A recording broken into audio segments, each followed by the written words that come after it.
Only two of Wilfred Owen's war poems have to do with specific locations: Hospital Barge with its summer setting, and this one, which most likely looks back to winter 1917 and Owen's first direct experience of war. He wrote on 4th of January, "I have joined the regiment who are just at the end of 6 weeks' rest." He had joined the 2nd Battalion, Manchester Regiment, which was shortly to see action near the River Ancre. A Calvary, a model of Christ on the cross placed appropriately at a crossroads, is a common sight in France, and seeing this particular one will have led Owen to reenact in his mind the events surrounding the crucifixion, adapting them as a metaphor for certain aspects of the war he was presently engaged in. Its tone is savagely satirical for the most part.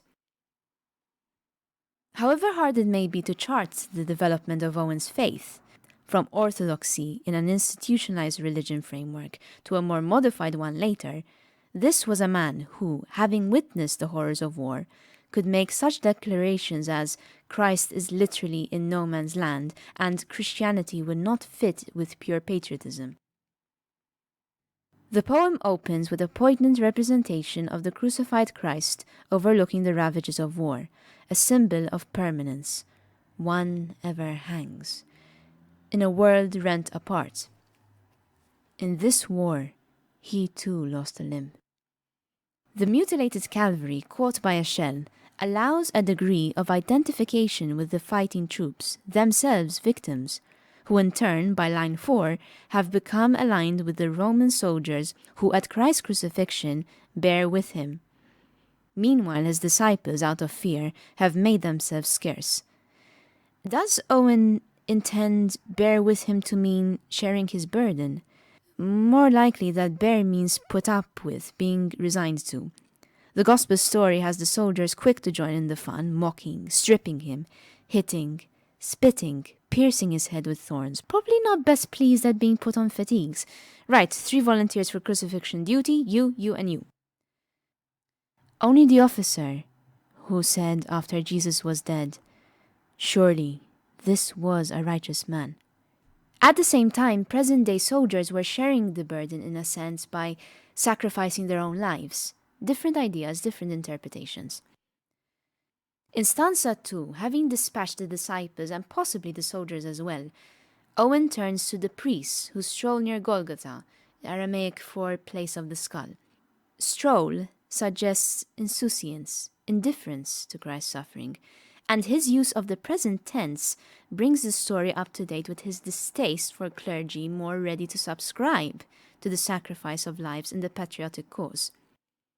And in their faces there is pride.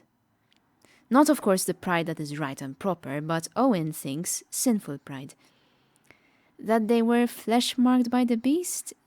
Here, the virulence towards the church militant becomes uncompromising, as Owen, biblical scholar, recalls the passage in Revelation, "If anyone worships the beast and his image, and receives his mark on the forehead or on the hand, he too will drink the wine of God's fury."